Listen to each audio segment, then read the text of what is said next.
पर एफआईआर भी हुआ है, लेकिन हम कहेंगे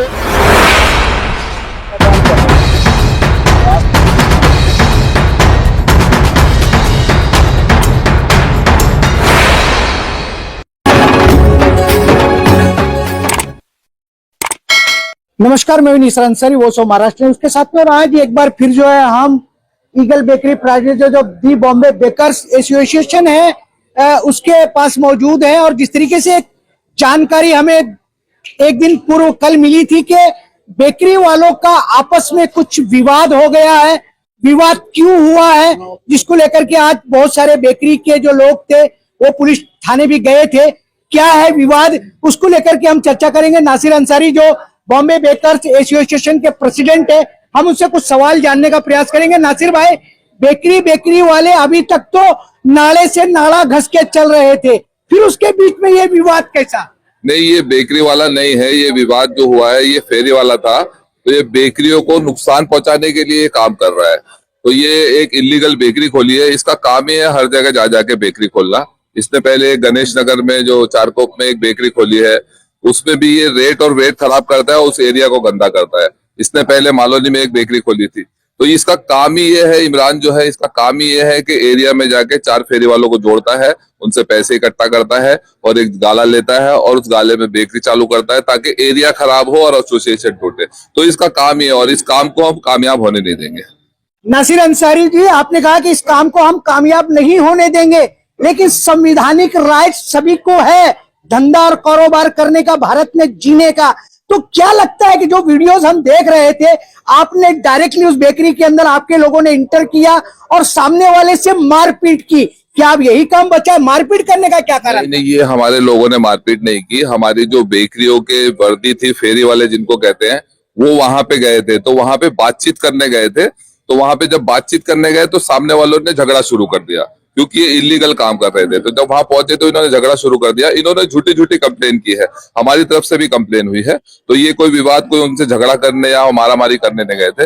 ये इलीगल बेकरी है, इससे बात करने गए थे। इसको हमने समझाया अभी तक कि तू लीगल तरीके से बेकरी चालू कर। लेकिन लीगल अनलीगल क्या मतलब, क्या लीगल है और क्या अनलीगल है बेकरी में? लीगल ये है कि हमारे जो रेट वेट एसोसिएशन ने तय किए हैं, जो वजन तय किया है, साफ सफाई, लाइसेंस, ये सारी चीजों का अगर वो रखता है तो हम उसको अलाउड करते हैं। क्योंकि इसमें इलीगल पूरी तरीके से इसके पास कोई लाइसेंस नहीं है। इसका मैं सरकार से वो करता हूं कि इसके लाइसेंस चेक किए जाए। तारिक भाई है जो पुलिस स्टेशन भी गए थे, काफी सारे लोग आज 5-6 घंटे से 3 डोंगरी पुलिस स्टेशन के अंदर मौजूद थे। तारिक भाई, आप पुलिस स्टेशन गए, काफी बड़ी संख्या में बेकरी वाले आपके साथ थे, तो पुलिस से क्या बातचीत हुई इस मैटर को लेकर के, उस कंप्लेंट्स को लेकर के? एक्चुअली कल कुछ बेकरी वालों का बेकरी वालों से विवाद हो गया था, जिसमें उनका झगड़ा हो गया और कुछ बेकरी वाले उस बेकरी पे गए थे और मारी मारा हो गया, जिसका हमारे पास फुटेज आया है किस तरह से हुआ। लेकिन हमारे दी बॉम्बे बेकर एसोसिएशन के प्रेसिडेंट के नासिर अंसारी के समक्ष जो बात उन लोगों ने रखा, 101% गलत बात थी। उन्होंने अपना पक्ष रखा, विरोधी पक्ष, हमने अपना पक्ष रखा। हमने अपना पक्ष सीनियर साहब के पास रखा, तलरकर साहब के पास में। तो उन्होंने पूरी बात हमारी सुनी और बहुत अच्छे से सुनी। हमने कहा कि एक बेकरी वाला इस एरिया में इलीगल बेकरी खोल रहा है और एक बेकरी वाला की वजह से 1000 परिवार के ऊपर असर पड़ेगा। तो एक बेकरी वाला सही है कि या कि 1000 बेकरी वाले? तो हम उसको इस तरह से काम गलत करने नहीं देंगे। नहीं, तारिक भाई, आप कह रहे हो कि इलीगल बेकरी खोल रहा है। इलीगल अगर कोई चीज है तो उसके लिए डिपार्टमेंट अलग अलग है, फूड्स का डिपार्टमेंट अलग है, लाइसेंस का डिपार्टमेंट अलग है। तो उसके खिलाफ आपने महानगर पालिका में कंप्लेंट दर्ज करनी चाहिए थी। नहीं, वो चीज पहले हमारे पास जो इमरान थे, हमारे पास खुद आए हुए थे, 3 मरतबा हमारे पास आए। उनको मैंने समझाया भी कि कोई भी काम करने से पहले सरकार का जो कायदा, उस कायदे के अनुसार काम करिए। फूड का आप लाइसेंस निकालिए, सारा कायदा करके फिर आप काम को करिए। किसी काम को करने के लिए कोई रोक नहीं सकता। और एक पार्टी का आप बोल रहे हैं कि मैं नेता हूं, तो हर आदमी एक पार्टी का समक्ष बात रख के किसी पार्टी को भी बदनाम न करने, ऐसा सरकार से मेरा निवेदन है। और माइनॉरिटी का कुछ बीजेपी का कुछ बता रहे हैं, तो सारे लोग कोई बीजेपी में है, कोई शिवसेना में है, कोई शिंदे ग्रुप में है और कांग्रेस में है, अजीत पवार साहब के साथ में। तो सारे लोग कुछ ना कुछ एक दूसरे से कांटेक्ट में रहते हैं। उससे हमसे कोई उसका मसला नहीं है कि एक बीजेपी का नाम लेके बीजेपी के पार्टी को बदनाम करने की ये बात है कि हमको ऐसा किया, हमको यानी कि मारा, हमारे साथ इनलीगल किया, इन लोग ने क्रिमिनल है। ये सारी बात हमने समक्ष रखा सीनियर साहब के पास कि कोई इस तरह नहीं है, लीगल काम है। सारे बेकरी वाले आज आए हुए हैं। अगर चर्च गेट से विरार तक और आप समझ लीजिए कि कुलाबा से लेके अंबरनाथ तक नासिर भाई अगर आज बोल देवें तो सारी के सारी बेकरी बंद हो जाएगी। यकीन के साथ मैं कह सकता हूं इतना लोग इनको चाहने लगे हैं क्योंकि उनके जरिए इनको फायदा होने लगा है। तो मैं ये काम नासिर भाई से कहूंगा कि ऐसा कोई काम नहीं होवे कि जिससे ये बेकरियां बंद हो और सारे लोगों को उसमें जितने भी लोग इसमें लगे हुए हैं कुछ भी उनको परेशानी नहीं होना चाहिए। इस तरीके से तारिक भाई ने कहा कि मुंबई शहर पाव के ऊपर जिंदा है, वड़ा पाव पर जिंदा है, और ये वो वड़ा पाव है जो मुंबई शहर की हिस्ट्री के अंदर माना जाता है, जिसकी चर्चा विदेशों तक होती है। और बेकरी नहीं होगी या बेकरी बंद हो जाएगी तो मुझे लगता है कि वड़ा पाव भी कहीं ना कहीं रुक जाएगा, जिससे लाखों घरों की रोजी रोटी भी रुक सकती है। यहाँ बेकरी वाले तारिक भाई ने कहा कि अगर नासिर अंसारी ये ऐलान कर दे कि कल से बेकरियों की हड़ताल रहेगी तो हो सकता है कि पीटी से लेके वसई विरार तक बेकरियां बंद हो जाए। मैं आपसे जानना चाहता हूं, आप बेकरी वाले हो, जिस तरीके से तारिक भाई ने कहा है, क्या आप उनका समर्थन करोगे अगर उन्होंने कह दिया कि कल से बेकरी बंद होनी चाहिए? हम तैयार है, सब लोग तैयार है, कल से तैयार है। कोई बेकरी नहीं चलेगी और हम हमेशा नासिर भाई के साथ रहेंगे और साथ ही है पूरी सारी बेकरियां बंद होंगी। हम नासिर भाई के साथ है। एक एक बेकरी बंद हो जाएगी। हम एसोसिएशन के साथ में रहेंगे, इनलीगल काम होने नहीं देंगे एक भी, और इनके साथ हमेशा खड़े रहेंगे। मैं इमरान अली अंसारी, भारतीय जनता पार्टी का मलाड विधानसभा अल्पसंख्यक अध्यक्ष। ये अपने आप में बहुत बड़ी बात है कि जहां एकजुटता होती है वहां ताकत भी होती है। और अब सवाल दूसरा ये है कि वो जो बंदा है, बार बार उस न्यूज के अंदर मैं बीजेपी का माइनॉरिटी का पदाधिकारी हूं, मुख्यमंत्री देवेंद्र फडणवीस जी से वो गुहार लगा रहा है, कहीं ना कहीं इसको पॉलिटिकल प्रेशर क्रिएट करना कहा जाता है। लेकिन सवाल इस बात का है कि इन बेकरी वालों में जितने भी लोग हैं ये कहीं ना कहीं किसी ना किसी पार्टी से जुड़े हुए हैं। पॉलिटिकल सवाल अलग है मगर बेकरी का कारोबार अलग है और बेकरी की एसोसिएशन भी अलग है। ये समझना पड़ेगा महाराष्ट्र सरकार को भी, और महाराष्ट्र सरकार की तरफ से जो लोग गुहार कर रहे हैं ऐसे लोगों पर भी ध्यान देना पड़ेगा। फिर सवाल आपसे पंडित जी ये ले लूंगा कि ये जो सारे मुस्लिम है बेकरी वाले, क्या लगता है कि जिस तरीके से एकजुटता दिखाई दे रही है और काफी पहले से दिख रही है, और एक आदमी उसके बीच में कुछ खलल पैदा कर रहा है, कुछ मिसयूज करने की बात कर रहा है, क्या कहोगे ऐसे लोगों के लिए आप? देखिए, हमारी जो द बॉम्बे बेकर्स एसोसिएशन है वो पूरी तरह सरकार के साथ है।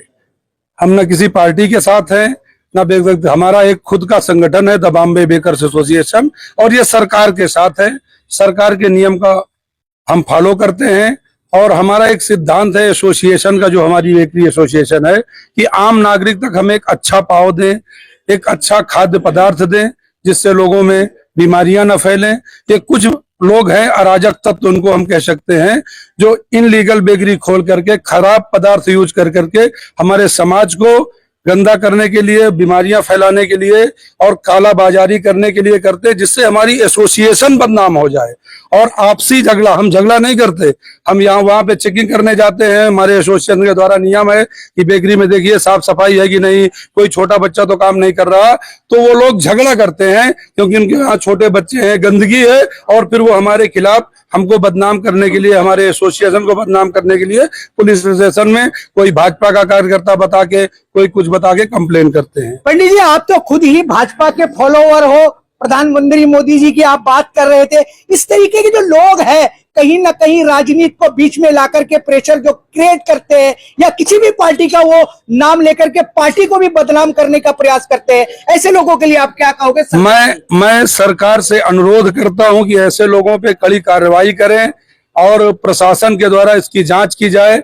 जिन बेकरियों में गलत ढंग से पाव बनाया जाता है और अगर हमारे एसोसिएशन को बदनाम किया गया या कोई प्रशासन के द्वारा, पुलिस के द्वारा फालतू में हमारे किसी कार्यकर्ता को परेशान किया गया, तो हम एक आवाज में पूरे मुंबई की बेकरी महीनों बंद रखेंगे। जब तक सरकार का प्रतिनिधि हमारे प्रेसिडेंट से, हमारे एसोसिएशन से बात नहीं करेगा, तब तक हम सब बेकरी बंद रखेंगे। अगर नहीं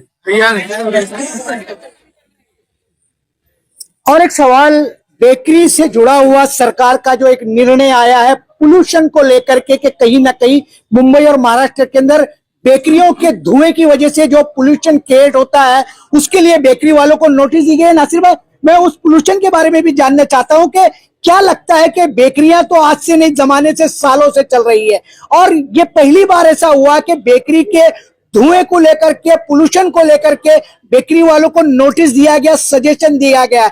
आप एक साथ बेकरियां तो बंद करने के लिए तैयार हो, क्या उसमें बदलाव करने के लिए भी आप तैयार हो क्या? नहीं, हमारे पास ये नोटिस आ गए हैं और बेकरी वालों के पास भी नोटिस आ गए हैं, हमारे एसोसिएशन को भी नोटिस मिला है। तो ये नोटिस कोई हमारी सिर्फ बेकरियों के लिए नहीं है, ये पोल्यूशन पूरे इंडिया में हो रहा है, तो हर जगह ये मुहिम चालू है। तो मुंबई में भी ये चीज शुरू हुई है, तो होटल वालों को, तंदूर वालों को, जितने भी लोग हैं जो धुआं करते हैं, जो कोयला वाले हैं, जो लकड़ा वाले हैं, सभी को ये नोटिस दिया गया है। तो हम लोग सरकार के साथ है, लेकिन सरकार से हमने मांग की है कि अगर हम कन्वर्ट करते हैं बेकरी को तो हमें कुछ सब्सिडी मिलनी चाहिए, या हमें कुछ उसका फायदा मिलना चाहिए कि अगर हम 10 लाख रुपए खर्च कर रहे हैं कन्वर्ट करने में, या किसी चीज के लिए हम खर्चा कर रहे हैं, तो हमको सरकार मदद दे उस चीज के लिए। तो वो चीज के लिए हमने लेटर डाला हुआ है उस चीज के लिए कि सरकार हमें उसमें मदद दे। हम सरकार के साथ हैं, हम कन्वर्ट करने के लिए भी तैयार हैं, लेकिन हमको उसके लिए कुछ सब्सिडी मिले। ये अपने आप में बहुत बड़ी बात है कि सरकार के नियम और कानून तो आ जाते हैं, लेकिन बेकरी का जो बिजनेस है ये रुपए चवन्नी अठन्नी में चलने वाला बिजनेस है, लाखों का नहीं है, ये गरीबों का बिजनेस है। और जिस तरीके से सरकार ने कहा कि चेंजेस होने चाहिए पोल्यूशन को लेकर के, 10-20 लाख रुपए का ओवन आता है, भट्टी का मेंटेनेंस होता है, वो सारे लोग अफोर्ड नहीं कर सकते हैं। और कहीं ना कहीं सरकार को भी इस प्रश्न को लेकर के विचार तो करना ही पड़ेगा। और रहा सवाल लड़ाई झगड़ों का, अगर इतने बड़ी मेजॉरिटी के बीच में कोई एक आदमी, अगर उसमें कोई लोगों के घरों की रोजी रोटी को बर्बाद करने का प्रयास करता है, तो कहीं ना कहीं एसोसिएशन और बेकरी के ओनर्स एक साथ एक प्लेटफॉर्म पर खड़े हैं ऐसे लोगों को सबक सिखाने के लिए कि जो समाज में अनर्गल परिस्थितियां पैदा कर रहे हैं। और कहीं ना कहीं रेट एंड वेट की जो बात थी, मुंबई शहर या महाराष्ट्र के अंदर 50 साल के बाद एसोसिएशन रही, लेकिन कभी ना कभी रेट और वेट की बात नहीं हुई। किसी ने 200 ग्राम काट दिया तो किसी ने 250 ग्राम काट दिया, और इसी के बीच में लेकर के काफी सारे विवाद पहले से चलते आ रहे। लेकिन अभी कहीं ना कहीं स्थिति बदली है, और उस बदली हुई स्थिति के अंदर सारे लोग खुश हैं। अगर कोई एक व्यक्ति उसके अंदर कोई भी अनर्गल तरीके से काम करता है तो उसको रोकने का जो है मुंबई बेकर्स एसोसिएशन और बेकरी वाले प्रयास करेंगे। और जब प्रयास करेंगे तो कहीं ना कहीं छोटे मोटे विवाद भी होते रहेंगे। ऐसे विवादों से निपटने के लिए आगे क्या होगा उस पर भी हम चर्चा करते रहेंगे। नासिर अंसारी जी और आप सारे लोगों ने बॉम्बे बेकर्स एसोसिएशन और बेकरी के विवाद को लेकर के वॉइस ऑफ महाराष्ट्र से चर्चा की, उसके लिए थैंक्स और धन्यवाद।